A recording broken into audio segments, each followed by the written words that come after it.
ब्रह्मसूत्र, ब्रह्मसूत्र ग्रंथ में page number 991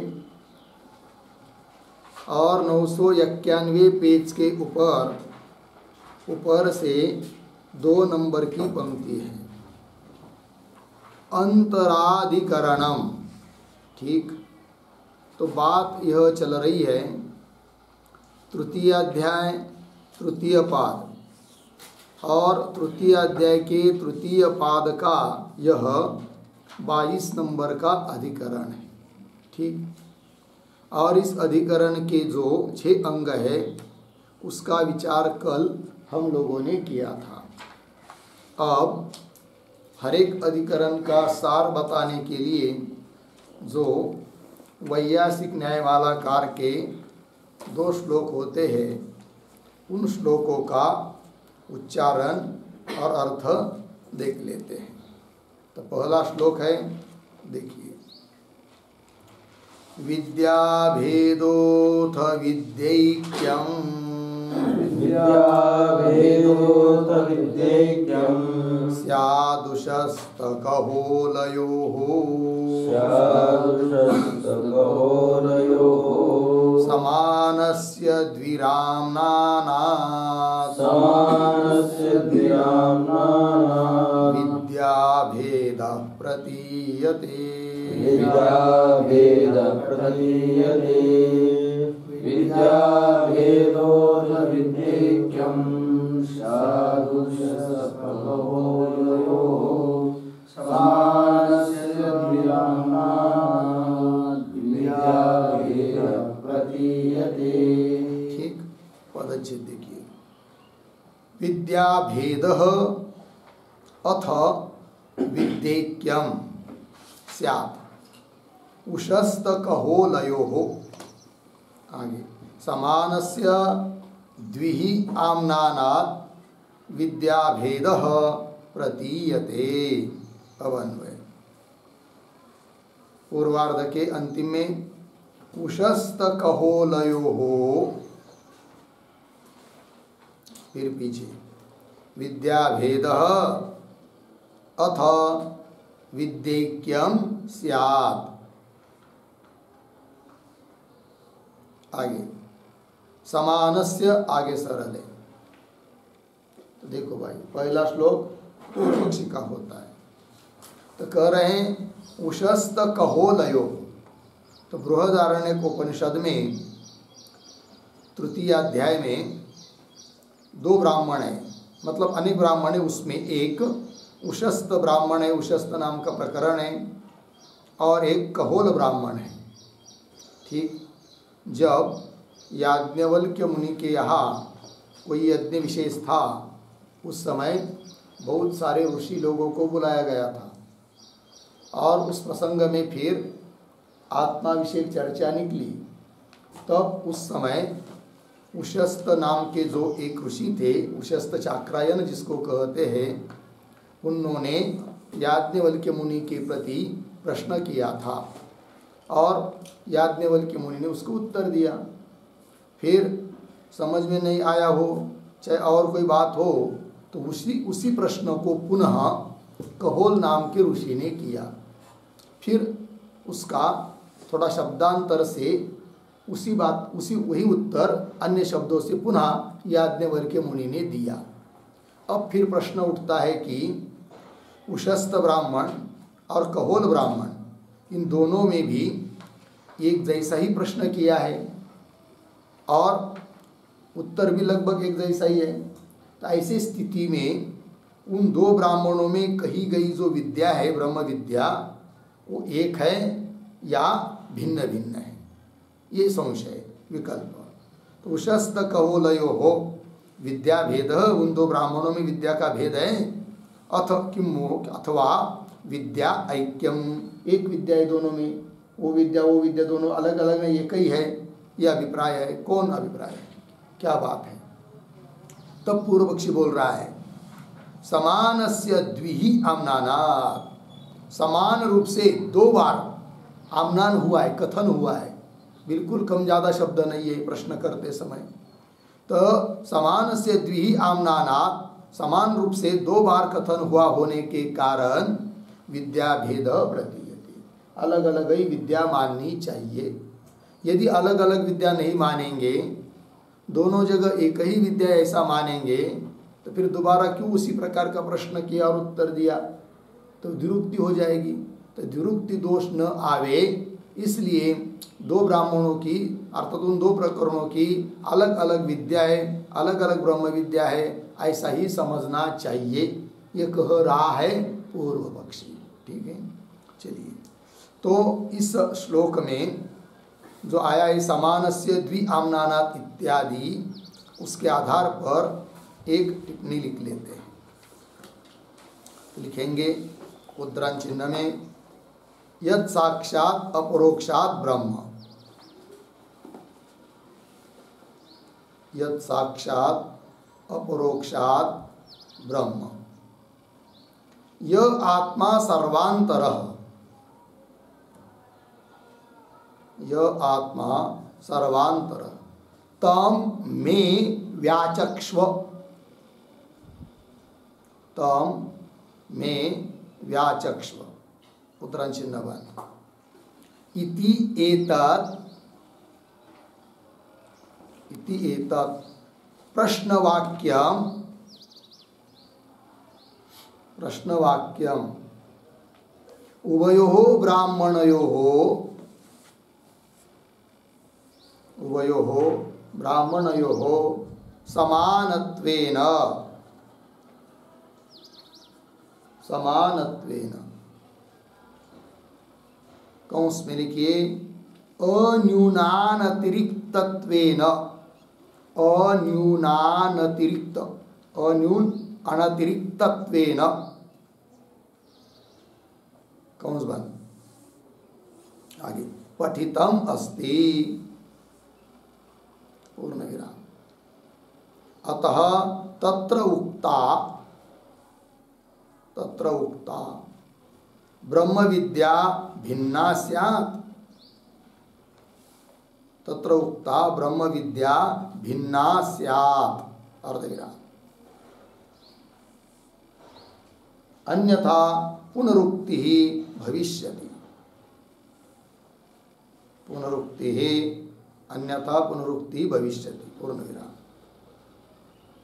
पुनरुक्ति परिहाराय, पुनरुक्ति परिहाराय विद्याभेदः अंगीकर्तव्यः, विद्याभेदः अंगीकर्तव्यः इति पूर्वपक्षः,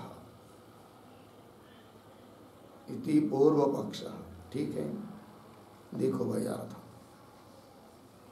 यद साक्षात अपरोक्षात ब्रह्म, जो साक्षात अपरोक्ष ब्रह्म है, यह आत्मा सर्वांतर, और जो आत्मा सभी के अंतर भीतर है, ऐसा जो है तम, उसको मैं, मुझे व्याचक्ष्व, मेरे लिए उसका व्याख्यान करो, इस प्रकार का प्रश्न किया गया है उशस्त मुनि के द्वारा, और आगे के ब्राह्मण में कहोल मुनि के द्वारा याज्ञवल्क्य के प्रति, याज्ञवल्क्य को पूछा है, उन्होंने प्रश्न किया है कि ऐसे उस आत्म तत्व का हमें बताओ।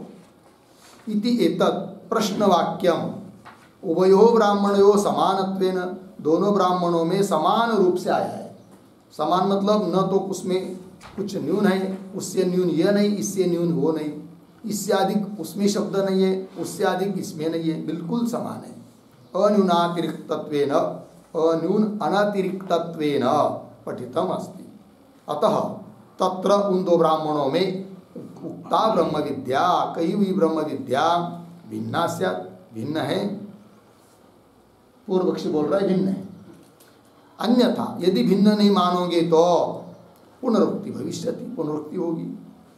उस पुनरुक्ति परिहाराय, पुनरुक्ति दोष का निवारण करने के लिए विद्या भेद अंगीकर्तव्य, विद्या का भेद मानना ही चाहिए, ये पूर्व पक्ष बोल रहा है। ठीक है, चलते हैं आगे दूसरे श्लोक में।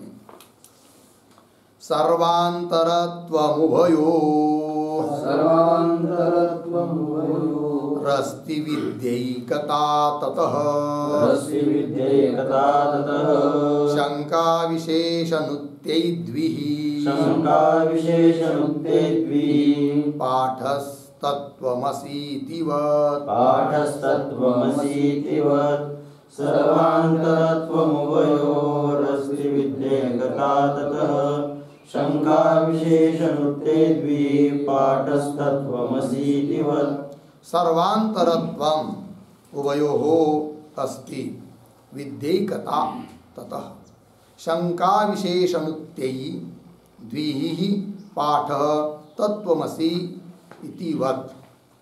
अब अन्वय एक शब्द छोड़कर उभयोः पीछे सर्वांतरत्वम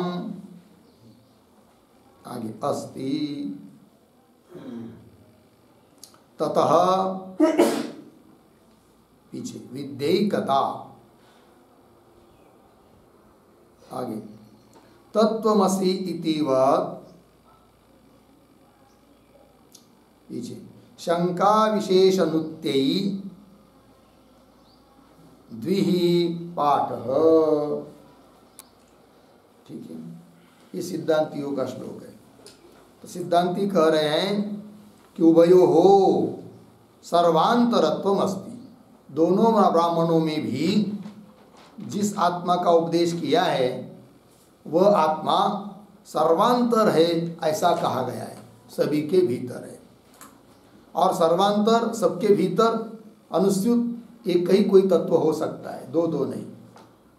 यदि विद्या का भेद मानेंगे तो फिर अर्थ ये निकलेगा कि उशस्त ब्राह्मण में भी सर्वांतरत्व होता है, वो कोई अलग आत्मा है, और कहोल ब्राह्मण में भी सर्वांतरत्व होता है, वो कोई अलग आत्मा है। तो दो दो अंतर कोई अंतरात्मा है ऐसा मानना पड़ेगा, क्योंकि दो अंतरात्मा हो नहीं सकता है, एक ही कोई हो सकता है, एक उससे बाहर नहीं हो सकता है।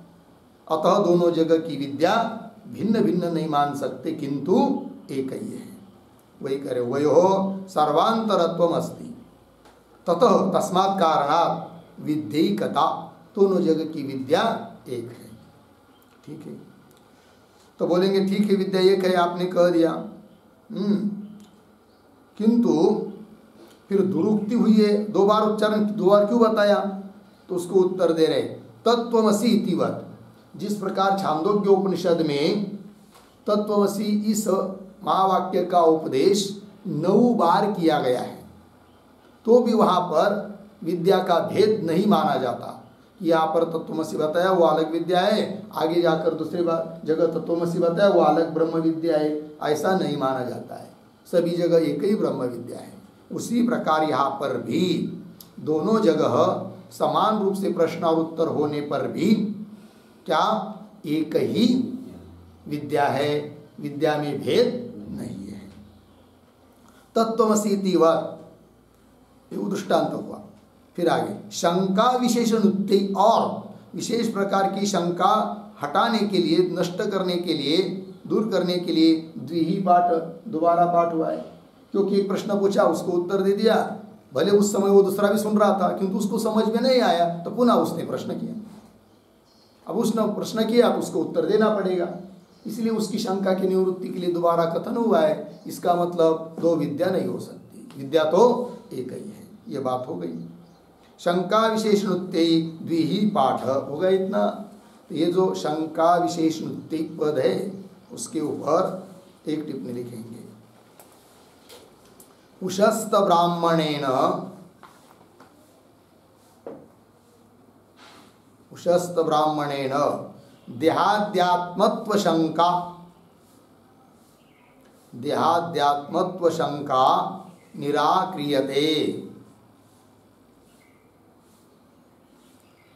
देहाद्यात्मत्व शंका निराक्रियते, पूर्णविराम। कहोल ब्राह्मणेन, कहोल ब्राह्मणेन देहादि व्यतिरिक्तस्य, देहादि व्यतिरिक्तस्य ब्रह्मत्वं संपाद्यते, ब्रह्मत्वं संपाद्यते इत्यर्थः। पूर्ण विराम। अतः उभयत्र न विद्याभेदः, अतः उभयत्र न विद्याभेदः इति सिद्धांतः, इति सिद्धांतः। ठीक, देखो भाई अर्थ। उशस्त ब्राह्मण के द्वारा क्या बात कही गई है?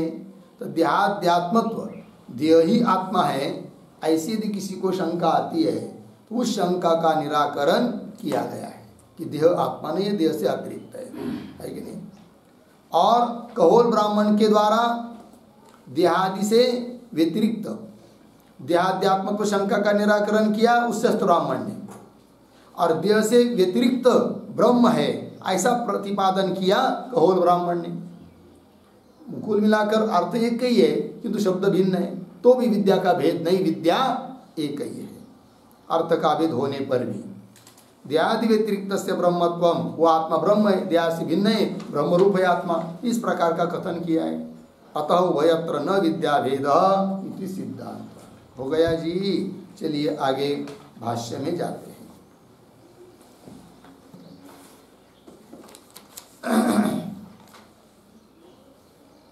तो देखिए, यद साक्षात अपरोक्षात ब्रह्म यह आत्मा सर्वांतरः, बृहदारण्यक 3:4:1, और पुनः उसी प्रकार का 3:5:1 दोनों जगह पाठ है इस पूरे मंत्र का।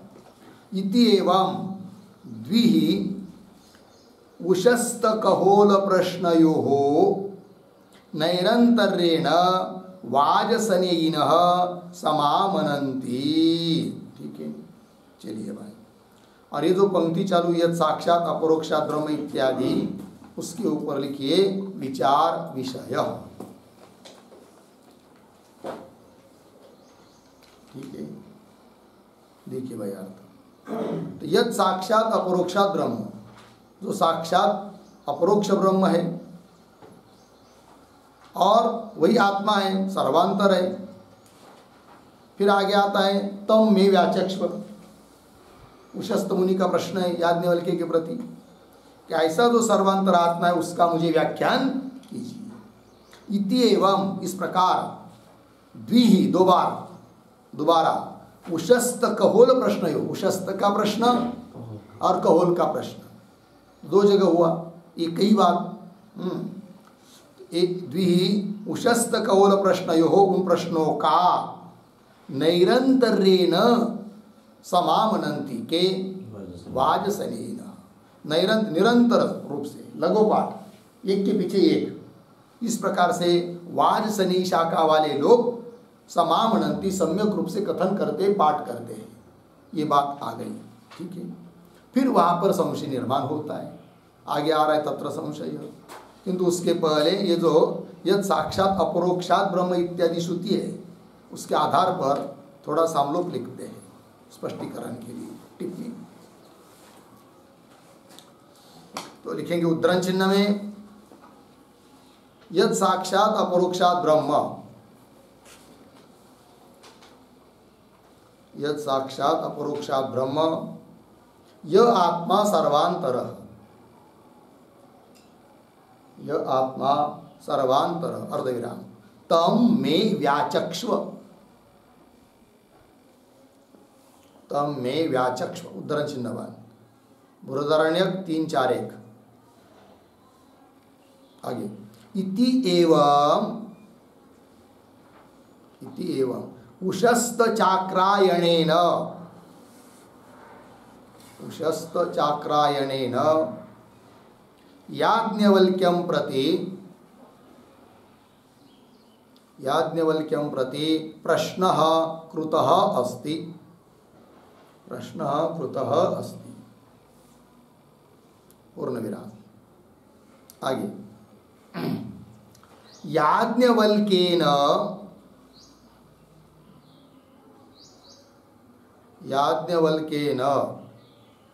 प्राणादीनां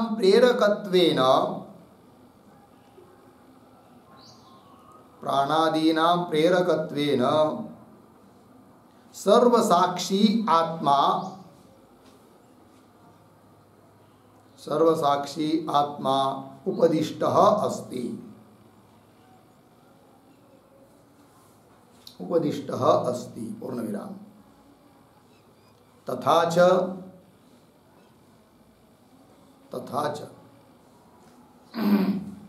उद्धरण चिन्ह यदेव साक्षात, उद्धरण चिन्ह बृहदारण्यक 3:5-1 3:5-1 इति कहोलेन प्रश्नः कृतः अस्ति, इति कहोलेन प्रश्नः कृतः अस्ति पूर्णविराम। आगे तस्य प्रश्नस्य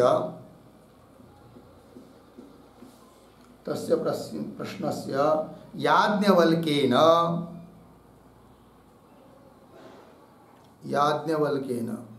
अशनायादि अतीतम,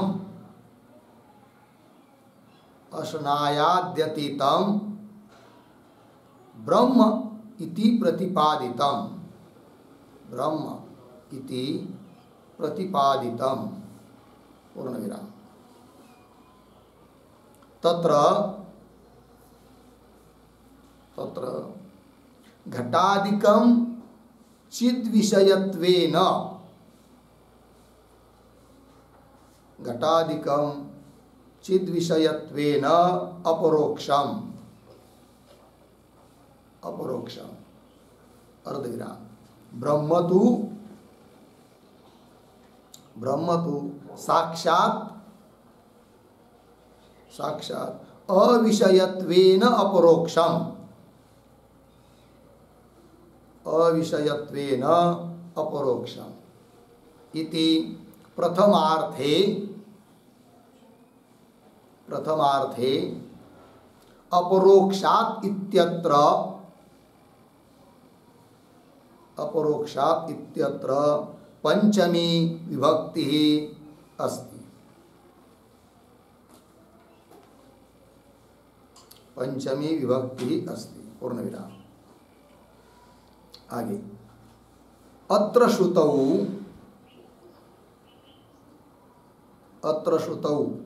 आत्मधर्मः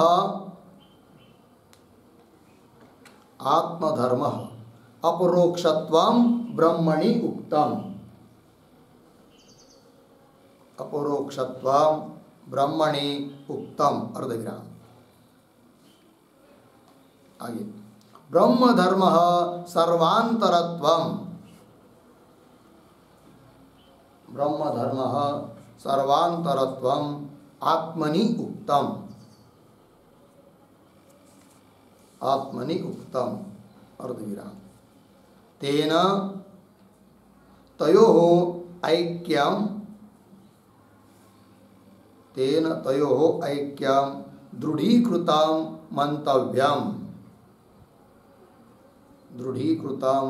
मंतव्यम। ठीक है, चलिए भाई देखो भाई अर्थ। यद साक्षात अपरोक्षात ब्रह्म, जो साक्षात अपरोक्ष ब्रह्म है, जो आत्मा वही आत्मा है, वो सर्वांतर है, सबके भीतर है।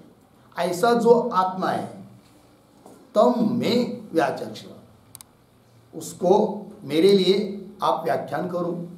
इस प्रकार उशस्त चाक्रायण नाम के मुनि ने याज्ञवल्क्य के प्रति प्रश्न किया है। फिर याज्ञवल्क्य महाराज ने उसका उत्तर दिया। क्या कहा? तो याज्ञवल्क्येन प्राणादीनां प्रेरकत्वेन सर्वसाक्षी आत्मा उपदिष्ट। प्राणादिकों का जो प्रेरक है, जो सबका साक्षी है, वही वह आत्मा है, इस प्रकार का उपदेश किया है उशस्त मुनि को। तथा उसी प्रकार अगले ब्राह्मण में कहोल मुनि ने प्रश्न किया है, यद एव साक्षात अपरोक्षात ब्रह्म। एव का राधिका इतना है, यद एव, ठीक। इति इस प्रकार कहोलेन प्रश्न कृत अस्ति, कहोल ने प्रश्न किया है। फिर उसके प्रश्न का भी उत्तर याज्ञवल्क्य मुनि ने दिया।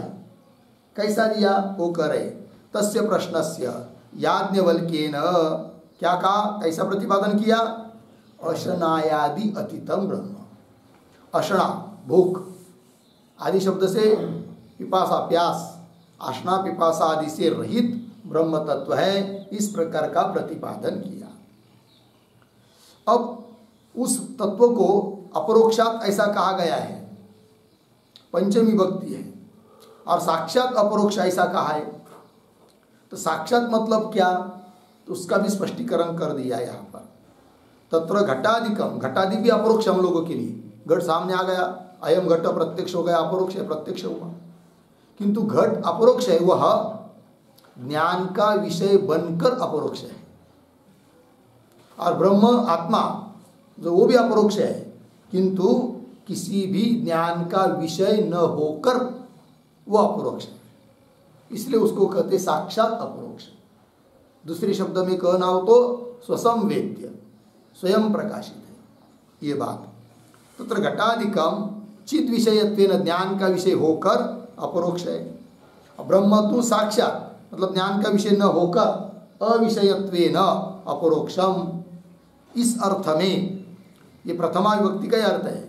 किंतु पंचमी विभक्ति आई है अपरोक्षात, तो भले अपरोक्षात इस शब्द में पंचमी विभक्ति दिखाई दे रही हो, तो भी वह पंचमी विभक्ति प्रथमा विभक्ति के अर्थ में ही है, इसलिए अपरोक्षात इसका विभक्ति व्यत्यय करके अपरोक्षम ऐसा अर्थ किया जाता है। ठीक है, तो जो साक्षात अपरोक्ष ब्रह्म है वही आत्मा है, वो सबके भीतर है, ये उसका अर्थ निकलता है फिर। ठीक, आगे चलिए।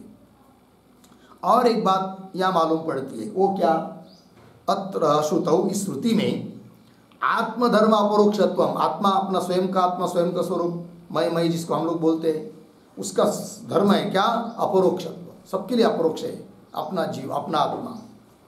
वह अपरोक्षत्व, आत्मा में विद्यमान अपरोक्षत्व धर्म ब्रह्म में कहा गया है, और ब्रह्म का धर्म है सर्वांतरत्व, वो आत्मा में बताया गया है।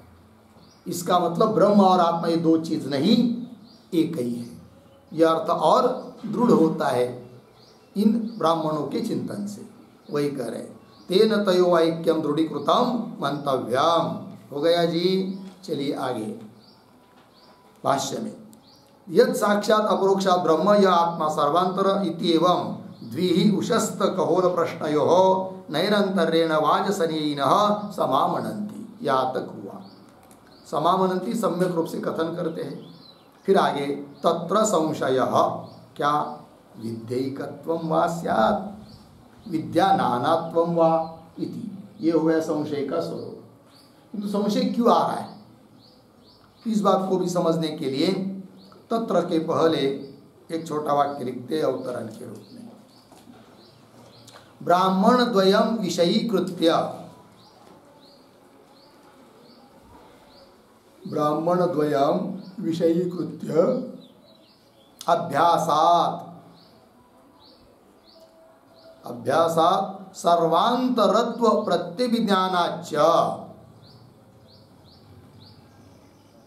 सर्वांतरत्व प्रत्यभिज्ञानाच्च संशयम आह, संशयम आह तत्र इति। ठीक है, देखो गया तो ब्राह्मण द्वयम विषयीकृत्य, अभ्यासात अर्धविराम, अभ्यासात के बाद मतलब दो ब्राह्मण को विषय करके मालूम पड़ रहा है कि अभ्यास पुनरुक्ति दोबारा कहा है। तो अभ्यास होने के कारण दोबारा क्यों, यदि एक ही विद्या होती दोबारा क्यों कहते, दोबारा कहा है, अतः विद्या दो होनी चाहिए। एक बात पुनः विचार आता है क्या, सर्वांतरत्व प्रत्यभिज्ञानाच्च, किंतु दोनों जगह सर्वांतरत्व ही बताया गया है, सर्वांतर तो एक ही हो सकता है, इसलिए विद्या भिन्न कैसी होगी, फिर नहीं होगी, विद्या एक ही होनी चाहिए, इसलिए संशय हो रहा है। इधर अभ्यास दिखाई दे रहा है, उधर सर्वांतरत्व दिखाई दे रहा है, अतः संशय निर्माण हो रहा है। तो क्या संशय हो रहा है, संशय का स्वरूप, संशय का आकार क्या है, वो भाष्य पंक्ति में दिया है कि विद्यैकत्वम, दोनों जगह की विद्या ब्रह्म विद्या एक है, वा विद्या नानात्वम, या भिन्न भिन्न विद्या है, अनेक विद्या है इति, ये संशय हुआ। आगे विद्या नानात्वम इति तावत प्राप्त, ये जो पंक्ति है विद्या नानात्वम, उसके ऊपर लिखिए पूर्व पक्ष। ठीक है, पूर्व पक्ष अपनी बात बोल रहा है, विद्या नानात्वम इति। अभी जो पद है विद्या नानत्व इत्यादि, उसकी भी पूर्व में एक वाक्य लिखिए छोटा सा अवतरण के रूप में। अत्र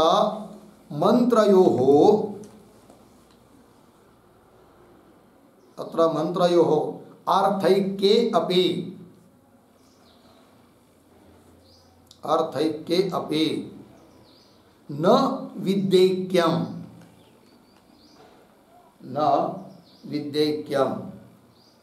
अभ्यासात्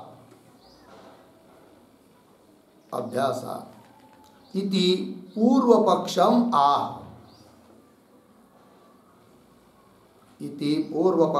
आह विद्यानानात्वम इति।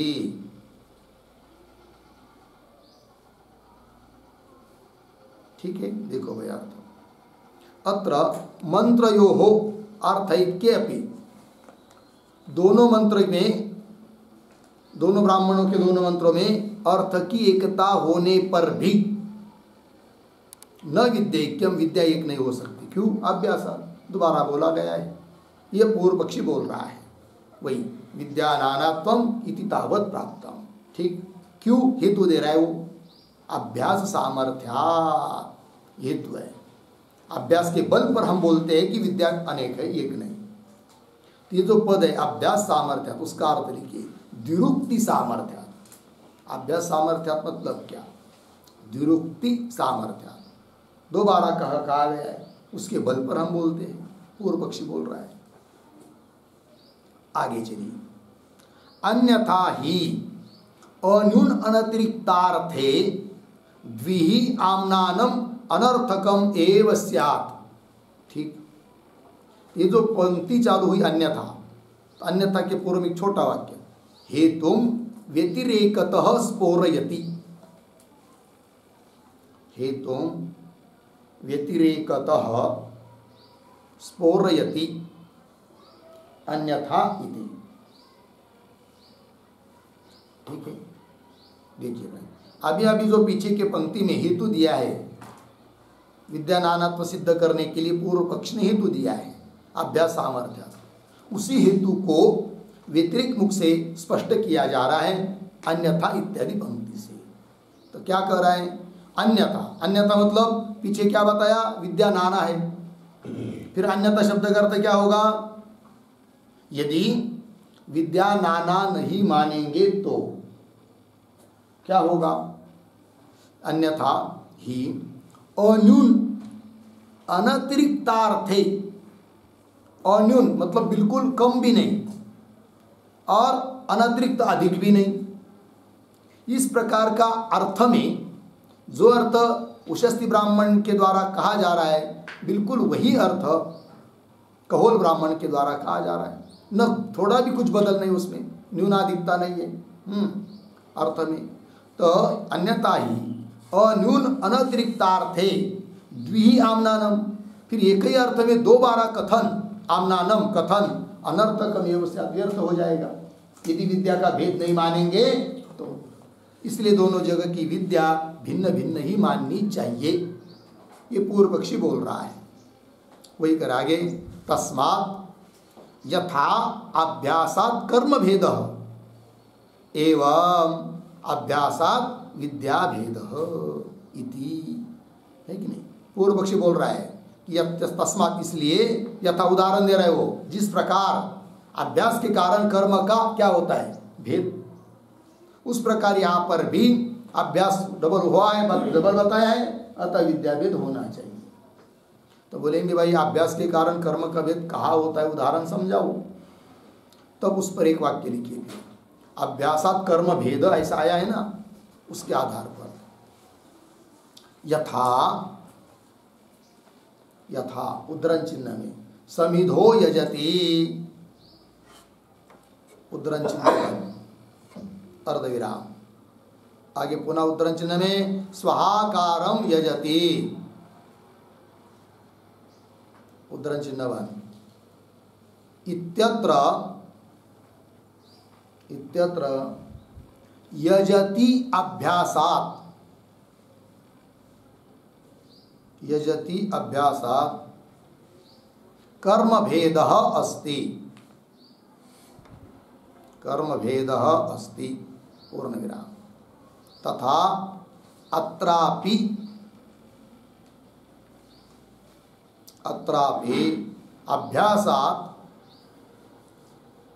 अभ्यासात् विद्याभेदः भवति इति पूर्वपक्षः। ठीक है, देखो भाई अर्थ। यथा जिस प्रकार समिधो यजति, स्वाहाकारम यजति, तनुपातम यजति, ईडो यजति, बरीर यजति, ऐसा आता है ना। हाँ, 5 अंग बताए गए हैं दर्श पूर्णमास के, किंतु ये सब मिलकर कोई एक ही छोटा छोटा याग, ये एक ही याग है, एक ही कर्म है, ऐसी बात नहीं। बोलेंगे क्यों? एक ही कर्म मान लो 500 मिलकर, समिधो यजति, स्वाहाकारम यजति आदि आदि करके। बोलेंगे एक कर्म इसलिए नहीं हो सकता है कि यजति यजति यजति बार बार बोला गया है। अतः समिधो यजति में समिध नाम का एक छोटा सा कर्म अलग है, स्वाहाकारम यजति में अलग कर्म है। तो जिस प्रकार यजति के बार बार कहने से कर्म का भेद वहां पर माना गया है, उसी प्रकार यहाँ पर भी विद्या का भेद होना चाहिए, क्योंकि यहाँ पर भी अभ्यास हुआ है, दोबारा कथन हुआ है। ये बोल रहा है पूर्व पक्षी, वही कह रहे।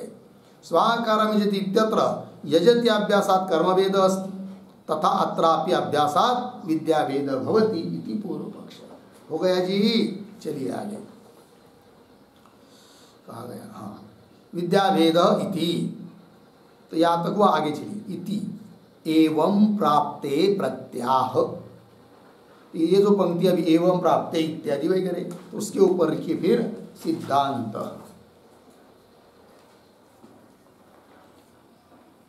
मतलब इति एवं प्राप्त, इस प्रकार का पूर्व पक्षी प्राप्त होने पर प्रत्याह, उसके प्रति हम बोलते हैं। क्या करें? अंतराम्नान अविशेषात् स्वात्मनः विद्येकत्वम् इति। थोड़ा सा शब्दों का अन्वय। स्वात्मनः पीछे, अंतर आम्नान अविशेषात्,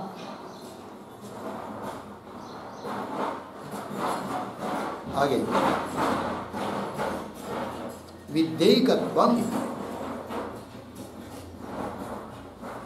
हो गया जी। देखो, स्वात्मनः, अपना जो आत्मा है, जिसको हम लोग मैं करके बोलते हैं आत्मा, वही ब्रह्म है।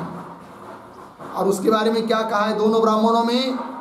अंतर आम्नान, वो सर्वांतर है, सबके भीतर है। इस प्रकार का आम्नान अर्थात कथन हुआ है। और अविशेषात्, समान रूप से, दोनों जगह समान रूप से सर्वांतरत्व बताया है। अंतर आम्नान अविशेषात्, ऐसा होने के कारण विद्येकत्वम् इति, दोनों जगह की विद्या एक ही है। ये सिद्धांत पक्ष है। अब इसमें जो स्वात्मनः, अंतरा इत्यादि पद आए हैं, वो सूत्रस्थ पद है। तो सूत्र पदों के द्वारा उत्तर दिया जा रहा है। आगे भी भाष्य आ रहा है, किंतु उसके पहले हम लोग सूत्र का उच्चारण और अर्थ कर लेते हैं, फिर आगे के भाष्य का विचार करेंगे।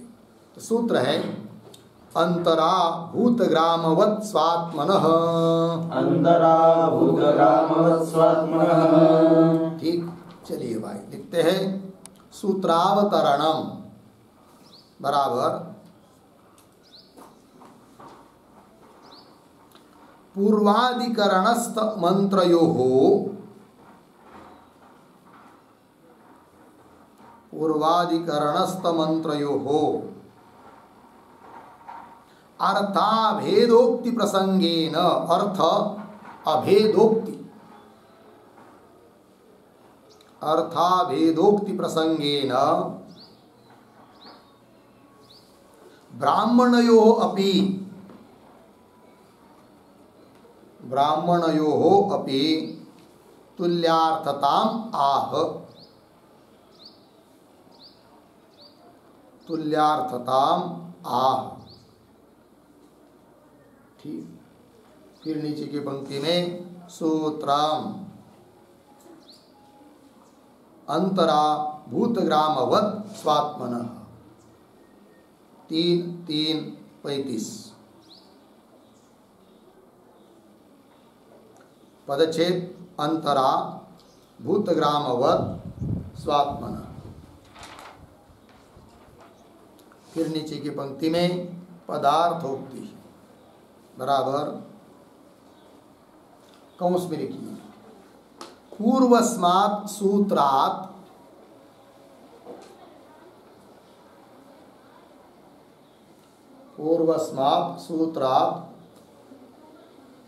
उद्धरण चिन्ह में आमननात् उद्धरण चिन्ह में इति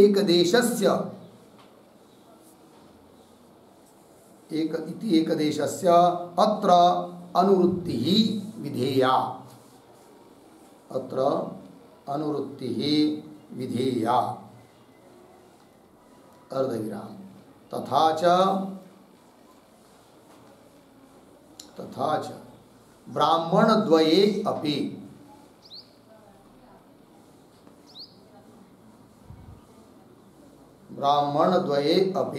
आगे की तरफ बांध देकर कौंस बांध।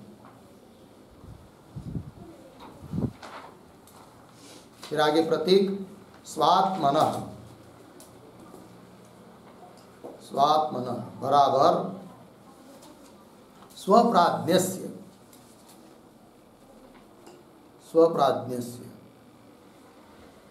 फिर प्रतीक अंतरा आमननात्, क्योंकि आमननात् की अनुवृत्ति आई है, उसको भी लेंगे प्रतीक के रूप में। तो अंतरा आमननात् बराबर सर्वांतर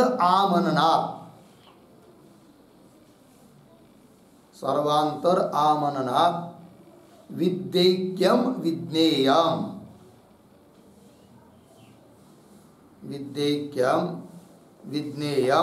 इत्यर्थः। पूर्ण विराम। कौंस में लिखिए तत्र दृष्टान्तम आह।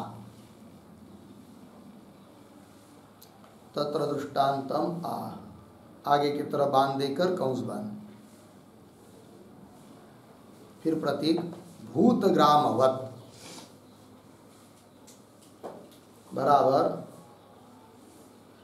यथा उद्धरण चिन्ह में आगे एको देवः उद्धरण चिन्ह बांध इत्यादि श्रुत्यंतरे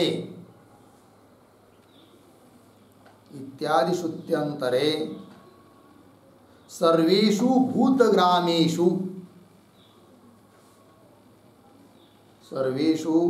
भूतग्रामेषु सर्वांतरः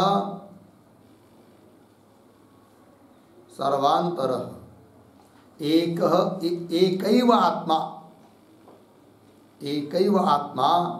आम्नायते।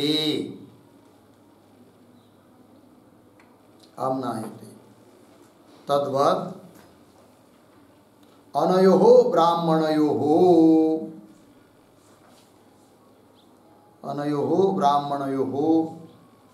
एका एव विद्या भवति।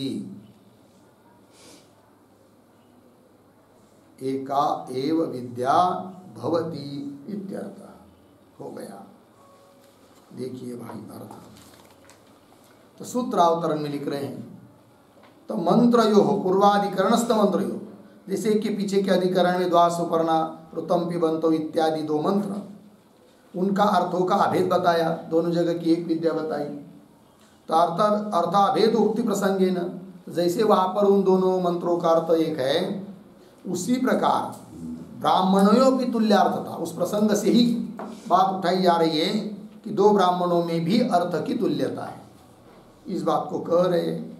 फिर सूत्र आया अंतरा भूतग्रामवत् स्वात्मनः 3:3:35 पदार्थोक्ति में लिख रहे हैं कि इस सूत्र में पीछे के सूत्र के एक पद की अनुवृत्ति होगी। पीछे का सूत्र जो है उसमें से आमननात् इस पद की अनुवृत्ति लाएंगे, ये बोल रहे हैं। पूर्वस्मात् सूत्रात् आमननात् इति एकदेशस्य अत्र अनुवृत्ति विधेया करणीया। तथा च फिर ब्राह्मण द्वय अपि दोनों ब्राह्मणों में भी कह रहे प्रतीक स्वात्मन मतलब स्वप्राज्ञ से अपना आत्मा का अंतरा आमरणात्, अपना आत्मा कैसा बताया गया, सर्वांतर कथन किया गया है, सबके भीतर है। ऐसा कहा हुआ होने के कारण विद्येक्यम विद्येय, एक ही विद्या है, ये बात समझनी चाहिए। उसके लिए दृष्टांत दे रहे फिर भूत ग्रामवत भूत समुदाय की तरह। तो लेकिन इस शब्द से सूत्रकार भगवान अन्य श्रुति की अपेक्षा करते हैं जिसमें आत्मा का सर्वांतरत्व बताया है। तो वो श्रुति कौन है, वो दे रहे यथा एको देवः सर्वभूतेषु गूढ़ः, इस प्रकार की श्रुति आती है, भाष्य में आएगी। एक ही देव परमात्मा सभी भूतों में प्राणी मात्रों में गुप्त रूप से बैठा हुआ है। इत्यादि श्रुत्यंतरे सर्वेषु भूत ग्रामेषु, ग्राम समुदाय सभी भूत समुदाय में सर्वांतर सबके भीतर रूप से विद्यमान एक ही आत्मा, एक ही एक आत्मा है, ऐसा कहा जाता है। तद्वत उसी प्रकार इन दो ब्राह्मणों में भी आत्मा की सर्वांतरता बताई है। अतः विद्या एक ही है, दो दो विद्या नहीं है। ये बात हो गई, ठीक है। चलते हैं आगे भाष्य में। विद्येकत्वम इति हो गया ना यहाँ तक, आगे चलिए। सर्वांतरो ही स्वात्मा उभयत्रापि अविशिष्टः पृच्छते च प्रत्युच्यते च, ठीक है। किंचित शब्द का अन्वय देखिए थोड़ा सा, ही फिर पीछे सर्वांतरः, आगे स्वात्मा, आगे सरल है। और ये जो पंक्ति चालू हुई है सर्वांतर इत्यादि, उसके पूर्व में एक वाक्य लिखते हैं उत्तरायण, पूर्वसूत्रस्तम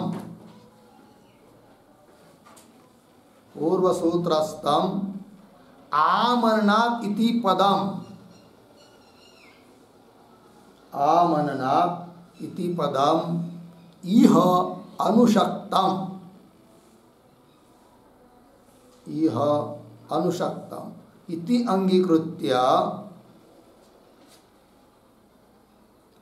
अंगीकृत्य स्वात्मनः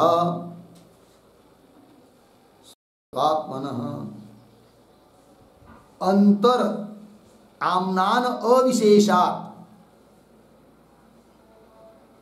अंतर आम्नान अविशेषात् इति उक्तम, इति उक्तम अर्धविराम। तदेव स्फुटयति सर्वांतर इति। देखो भाई अर्थ,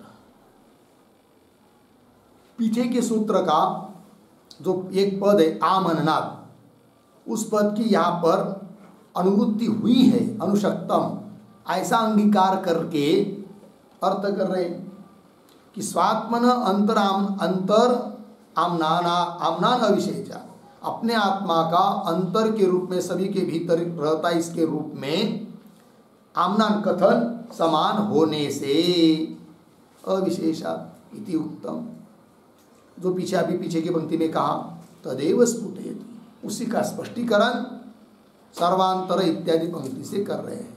तो देखो भाई, ही क्योंकि ये तो ही सर्वांतर स्वात्मा, सभी के भीतर रूप से विद्यमान अपना आत्मा, उभयत्रापि दोनों भी ब्राह्मणों में, उभयत्रापि अविशिष्ट समान रूप से, अविशिष्ट मतलब क्या, समान रूप से पृच्छते, समान रूप से प्रश्न किया जा रहा है और समान रूप से उत्तर दिया जा रहा है। भले उत्तर देते समय थोड़ी शब्द शैली बदल हो, किंतु तात्पर्य तो उसी तत्व को बताना है, किंतु प्रश्न वाक्य तो दोनों जगह बिल्कुल एक जैसा है, शब्द से भी अर्थ से भी। तो अविशिष्ट पृच्छते प्रत्युच्यते च, उत्तर भी दिया जाता है। हो गया, आगे चलिए। न ही दो आत्मानौ एकस्मिन् देहे सर्वांतरौ संभवतः, ठीक, थोड़ा सा अन्वय, एकस्मिन् देहे, फिर पीछे दो आत्मानौ, आगे सर्वांतरौ फिर वाक्य के आरंभ में न ही, आगे संभवतः। ठीक है, अब कौन बात कही जा रही है? ये जो पंक्ति नहीं इत्यादि, उसके पीछे एक छोटा वाक्य लिखा होता रहा। तथापि कथम ब्राह्मणयोः ऐकार्थ्यम,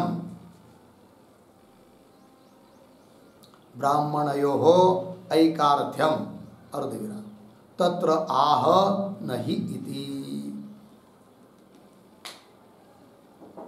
ठीक है, तथापि मतलब अभी जो भाष्य के पीछे के पंक्ति में कहा था कि समान रूप से आत्मा के बारे में प्रश्न और उत्तर है, तब पूर्व पक्षी बोल रहा है होने दो, रहने दो, समान रूप से प्रश्न उत्तर। तो भी कथम ब्राह्मणो ऐकार्थ्यम, दोनों ब्राह्मणों का एक अर्थता है, ये कैसे? तो उसका स्पष्टीकरण कर रहे नहीं इत्यादि पंक्ति से। तो कैसे एक अर्थ है? इसलिए दो ब्राह्मणों की अलग अलग विद्या नहीं मान सकते, एक ही मानना पड़ेगी, क्योंकि दोनों में सर्वांतरत्व बताया है, और सर्वांतरत्व एक में ही हो सकता है, दो में नहीं, इसलिए एक विद्या है। ये बात बताई जा रही है। दो आत्मानौ, एकस्मिन् देहे दो आत्मानौ, ऐसे ना, एक ही देह में दो आत्मानौ सर्वांतरो नहीं संभवती। एक ही देह में सर्वांतर, सबके भीतर उसके अंदर और कोई नहीं, इस रूप से दो आत्मा नहीं हो सकती है, एक ही होगी। ठीक है, ये बात। एकस्मिन् देहे दो आत्मानौ सर्वांतरो नहीं संभवत। कैसे? आगे कह रहे तदा ही एकस्य अंजसम सर्वांतरत्वम अवकल्पेत, अर्धविराम, एकस्य तो भूतग्रामवत् न एव सर्वांतरत्वम स्यात्। ठीक, थोड़ा शब्दों का अन्वय। तदा ही एकस्य, एक शब्द छोड़कर आगे, सर्वांतरत्वम पीछे, अंजसम अवकल्पेत, आगे, एकस्य तु भूतग्रामवत्, एक शब्द छोड़कर सर्वांतरत्वम पीछे, नैव स्यात्। हो गया। अभी जो पंक्ति चालू हुई है तदा इत्यादि, उस तदा के पहले एक वाक्य लिख लेते हैं अवतरण के रूप में। कथम पुनः द्वयोः सर्वांतरत्व अनुपपत्तिः, द्वयोः सर्वांतरत्व अनुपपत्तिः, अर्धविराम, मनोमयत्व प्राणमयत्वादिवत्, मनोमयत्व प्राणमयत्वादिवत् उपपत्तेः, अर्धविराम, तत्र आह तदा ही इति। हो गया, देखो भाई अर्थ। अभी भाष्य के पीछे के पंक्ति में कहा था कि कई देह में दो आत्मा सर्वांतर नहीं हो सकते। तब पूर्व पक्षी प्रश्न कर रहा है कथम पुनः द्वयो सर्वांतरत्व अनुपत्ति, दो वस्तु को सर्वांतर मानने में क्या आपको दिक्कत है कि नहीं? क्योंकि उदाहरण देकर बता रहा है पूर्व पक्षी, जैसे कि मनोमयत्व प्राणमयत्वादिवत, जैसे 5 कोशों को बताते समय सबसे बाहर बताया जाता है कौन? अन्नमय कोश, फिर उसके भीतर प्राणमय कोश, उसके भीतर मनोमय कोश, उसके भीतर विज्ञानमय कोश, और उसके भीतर आनंदमय। जैसे इस प्रकार मनोमयत्वादि कोश अंतर रूप से बताए जाते हैं, मनोमय में भी अंतर है, प्राणमय कोश भी अंतर है। उस प्रकार दो प्रकार का आत्मा मानकर दोनों को एक देह में सर्वांतर मानने में आपको क्या दिक्कत है? ऐसा पूर्व पक्षी का प्रश्न। तब उत्तर दे रहे उसको तदा ही इत्यादि पंक्ति से, तन्वय के अनुसार तदा ही सर्वांतरत्वम आंजसम, एक शब्द लगा, तदा ही एकस्य, ये छूट गया ना, पंक्ति नहीं लग रही थी। तदा ही एकस्य सर्वांतरत्वम आंजसम अवकल्पेत, आंजसम आंजसम शब्द का अर्थ लिखिए मुख्यम।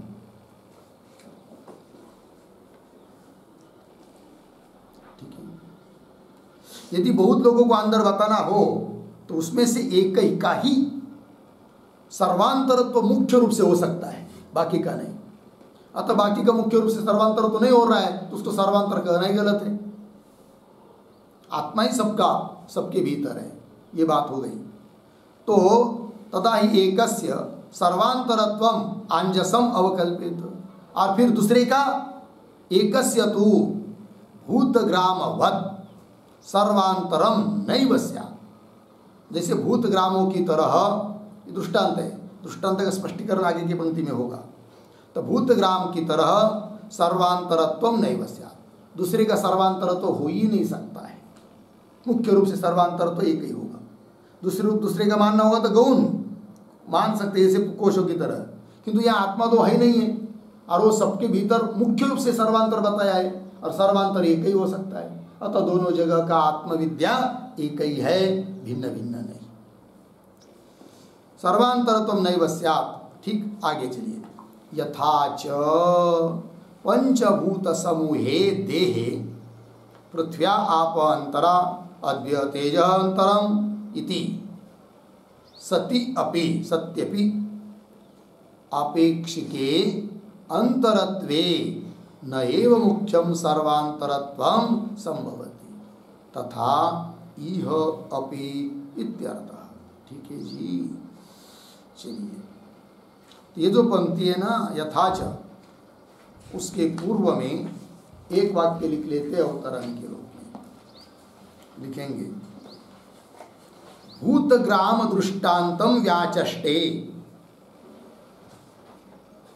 भूतग्राम दृष्टांतम व्याचष्टे यथा इति। ठीक है।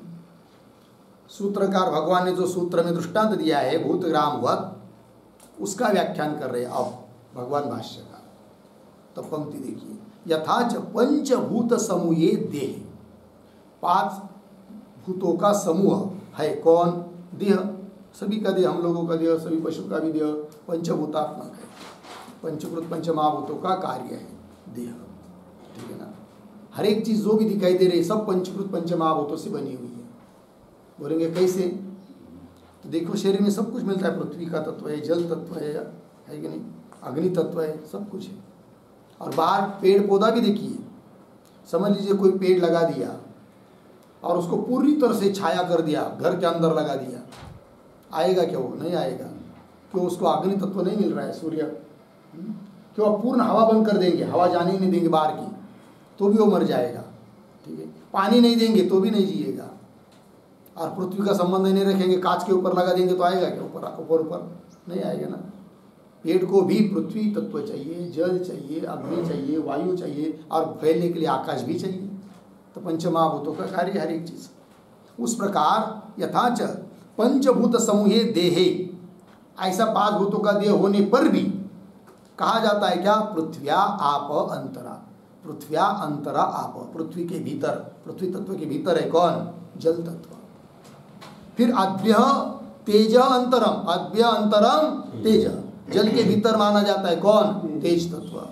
फिर उसके भीतर वायु, उसके भीतर आकाश।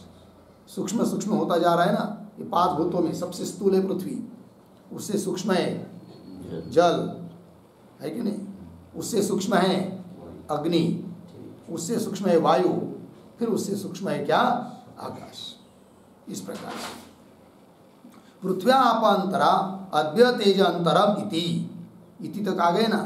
इति के आगे थोड़ा सा अन्वय करते हैं। फिर इति के बाद एक शब्द छोड़कर आपेक्षिके अंतरत्वे, फिर पीछे सति अपि, सत्य भी, फिर आगे मुख्यम सर्वांतरत्वम, पीछे न एव, फिर आगे भवति, आगे सरल है तथा यह अपि इत्यर्थ। ठीक है। देखो भैया, तो ये जो दृष्टांत बताया है इसमें आपेक्षिके अंतरत्वे सति अपि, सापेक्ष अंतरत्व होने पर भी, ठीक है ना।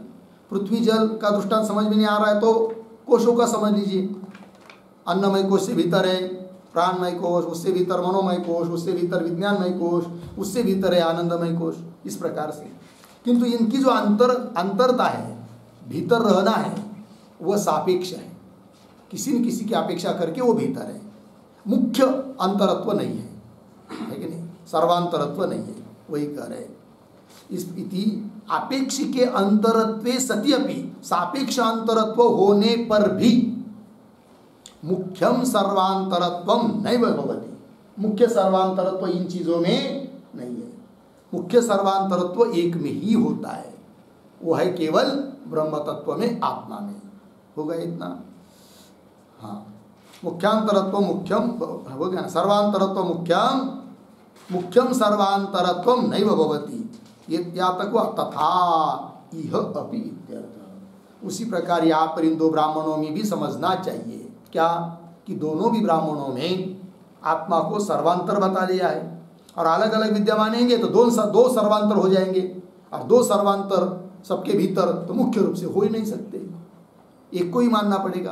अतः दोनों जगह की विद्या एक ही है, भिन्न भिन्न नहीं, ये निर्णय हो गया। ठीक, चलिए भाई, तो ये जो सूत्र में दृष्टांत दिया था भूतग्रामवत, उसको तो एक तरह से संगति लगा दिया, उसका स्पष्टीकरण कर दिया। अब भगवान भाष्यकार भूतग्रामवत इस दृष्टांत को अन्य रूप से लगा रहे हैं।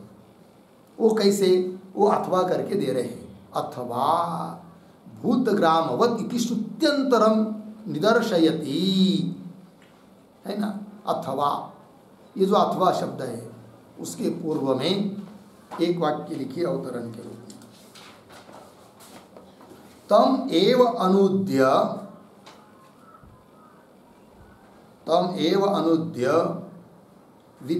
विधांतरेण व्याकरोति, विधांतरेण व्याकरोति अथवा इति। ठीक, देखो भाई अर्थ, तम एव अनुद्य, उसी दृष्टांत का अनुवाद करके उसका विधांतरेण अन्य प्रकार से व्याकरोति व्याख्यान करते हैं, अथवा इत्यादि पंक्ति से। ठीक है, देखिए फिर, अथवा भूतग्रामवत अनुवाद हुआ। इति, इस शब्द से सूत्रकार भगवान क्या कहना चाहते? श्रुत्यंतरम निदर्शयति, अन्य श्रुति का दृष्टांत के रूप में उदाहरण कर रहे, उद्धृत कर रहे सूत्रकार भगवान। ऐसा हम लोगों को भगवान भाष्यकार बता रहे हैं। तो बोलेंगे कौन वो श्रुति है, कौन श्रुति का निर्देश कर रहे सूत्रकार? वो दे रहे आगे, यथा एको देवः सर्वभूतेषु गूढ़ः सर्वव्यापी सर्वभूतांतरात्मा इत्यस्मिन् मंत्रे समस्तेषु भूतग्रामेषु एक एव जिज्ञास देखिए, सर्वांतर आत्मा आम्नायते। थोड़ा सा अन्वय, एक एव के बाद एक एव आत्मा, फिर पीछे सर्वांतर आगे आम्नायते अर्धविराम, एवं अनयो अपि ब्राह्मणयो इत्यर्थ। ठीक, देखो भाई अर्थ, यथा जिस प्रकार अन्य श्रुति बता रही है आत्मा की सर्वांतरता। कौन श्रुति है? एको देव, एक ही देव परमात्मा, सर्वभूतेषु गूढ़, सभी प्राणी मात्रों में गूढ़ रूप से, गुप्त रूप से छिपा हुआ, बैठा हुआ है, जो कि हम लोगों को इंद्रियों के द्वारा दिखाई नहीं देता है, और उसके बिना इंद्रिय काम नहीं करते। ऐसा वो आत्मा सब में गूढ़ रूप से, गुप्त रूप से बैठा है। एक देव सर्वभूतेषु गूढ़, कैसा है वो? कोई परिच्छिन्न वस्तु नहीं है, सर्वव्यापी सर्वभूतांतरात्मा, सब में व्यापक है, और सभी भूतों का वो अंतरात्मा है कि नहीं? सभी का वो अपना वो वास्तविक स्वरूप है। वो कह रहे इति अस्मिन् मंत्रे, इस मंत्र में समस्तेषु भूतग्रामेषु, ग्राम समुदाय, सभी भूत समुदायों में एक एव आत्मा, एकमात्र एक ही आत्मा सर्वांतर है, सबके भीतर बैठा है, ऐसा आम्नायते कथ्यते, कथन किया जा रहा है। ये दृष्टांत हुआ। फिर आगे एवं सिद्धांत, एवं अनयो ब्राह्मणयो इत्यादि, उसी प्रकार दो ब्राह्मणों में भी उस एको देवई श्रुति की तरह आत्मा की सर्वांतरता बताई जा रही है। अतः दो ब्राह्मणों में दो विद्या नहीं है, किंतु एक ही विद्या है, ब्रह्म विद्या। वही कह रहे एवं अनयो अपि ब्राह्मणयो इत्यर्थ। ठीक, तस्मात् वेद्यैक्यात् विद्यैकत्वम् इति। ठीक है, ये जो पंक्ति है तस्मात्, उसके पूर्व में भी एक वाक्य द्वयोः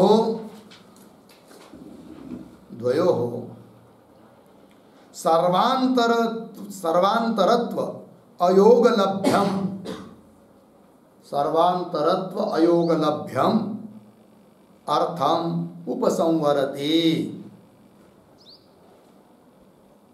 अर्थम उपसंवरति तस्मात् इति। ठीक है, देखो भाई अर्थ द्वयोः सर्वांतरत्व, दो में सर्वांतरत्व नहीं हो सकता है, दोनों में सर्वांतरत्व का योग नहीं हो सकता, संबंध नहीं हो सकता। अयोग लभ्यम अर्थम उपसंवरति, तो क्या तात्पर्य है? तस्मात् वेद्य, क्या वेद्य दोनों जगह एक है, विद्या है कि नहीं, जिसकी लिए कह रही है ऐसा विद्या का विषयभूत वेद्य एक है, और एक वेद्य होने से विद्या का ऐक्य है, विद्यैक्यम इति। लग गया इतना, ये बात हो गई। तो 35 नंबर का सूत्र, उसका भाष्य पूरा हुआ।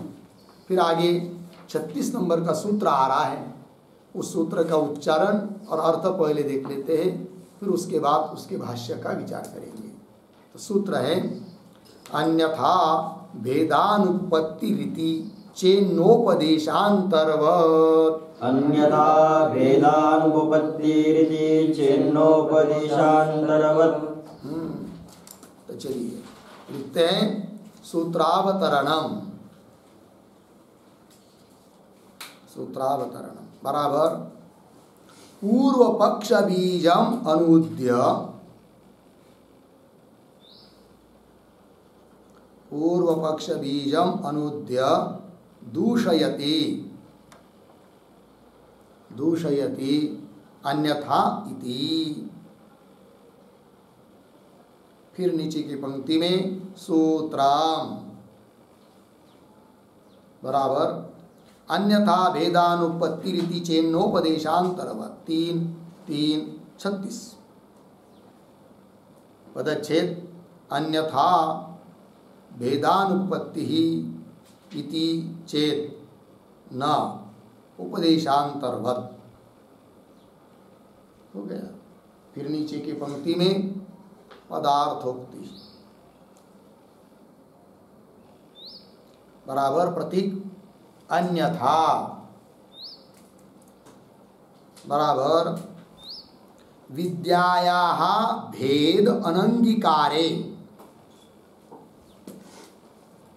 विद्यायाः भेद अनंगीकारे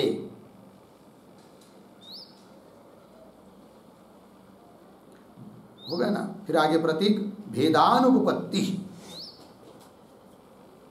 बराबर भेदस्य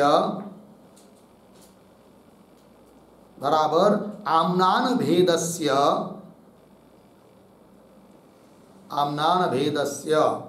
अभ्यासस्य अनुपपत्ति बराबर उपपत्ति अभाव,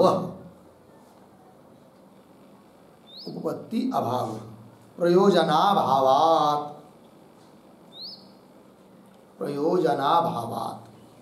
अर्धविराम। फिर आगे प्रतीक इति चेत, ये प्रतीक है बराबर एवं पूर्व पक्षे प्राप्ते, पूर्व पक्षे प्राप्ते। फिर आगे प्रतीक न बराबर नायम दोषः, नायम दोष पूर्ण विराम। आगे कंस में लिखिए कुतः प्रश्न चिन्ह, आगे की तरफ बांध देकर कंस बंद। फिर आगे प्रतीक है उपदेशांतरवत्, उपदेशांतरवत् बराबर छांदोग्ये तत्त्वमसि इति उपदेशे तत्त्वमसि इति उपदेशे नवकृत्वः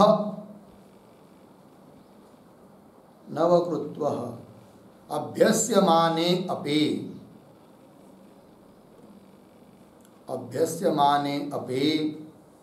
न विद्याभेदः अर्धविराम आगे न वा अनुपपत्तिः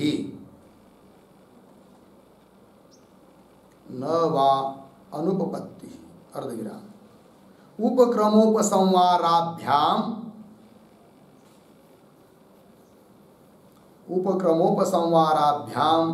एकार्थत्व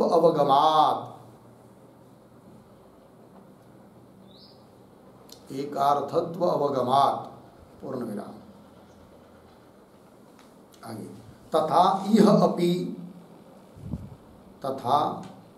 अपि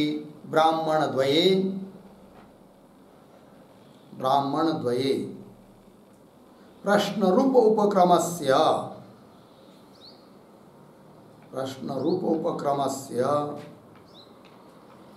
आगे उद्रंचन में अतो अन्यत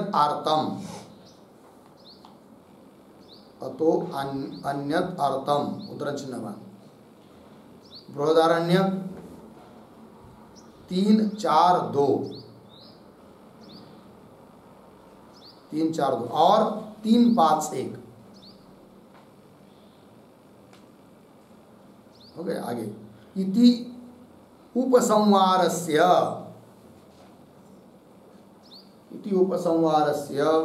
एकार्थ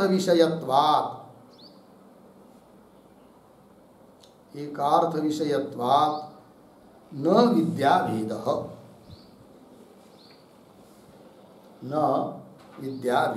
पूर्ण विराम तस्मात्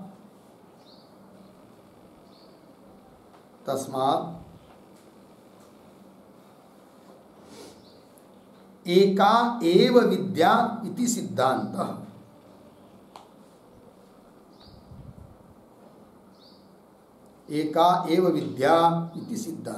ठीक।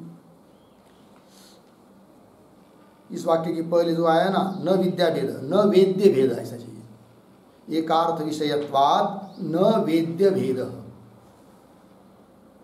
फिर आगे तस्मात् एका एव विद्या ही ठीक है। देखो भाई अर्थ तो सूत्रावतरण में लिख रहे हैं पूर्व पक्ष बीजम अनुद्य दूषयति।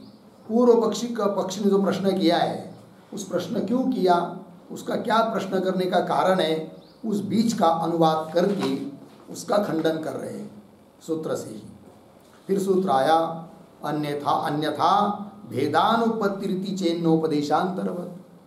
पदार्थोक्ति में लिख रहे अन्यथा का मतलब विद्यायाः भेद अनंगीकारे।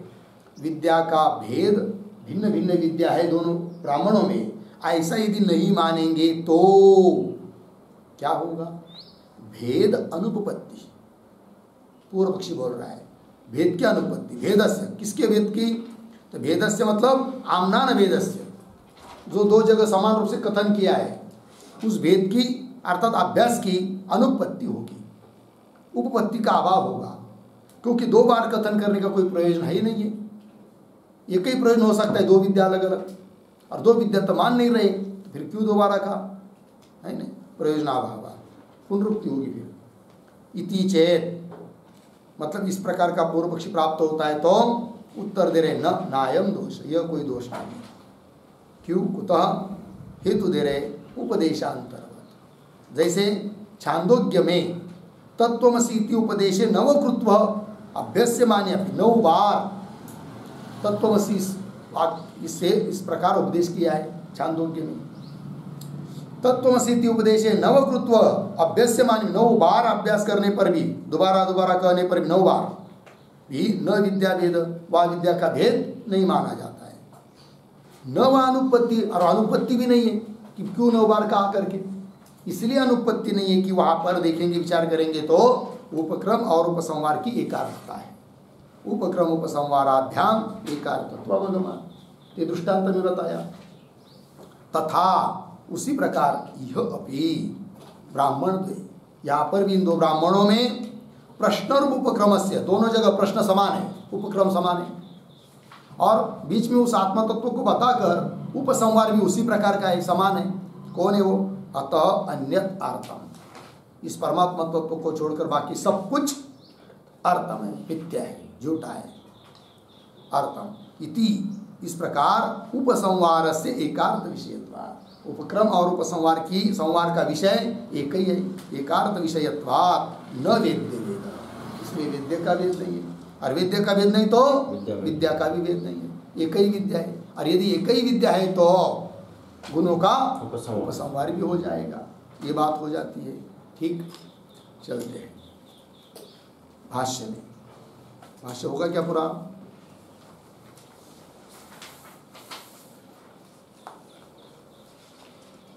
काफी भाष्य है ना, लेंगे कि नहीं लेंगे बताओ? 1 घंटा लगेगा, 45 मिनट कम से कम। चलो फिर कर लेते हैं। ओम पूर्णमदः पूर्णमिदं पूर्णात् पूर्णमुदच्यते पूर्णस्य पूर्णमादाय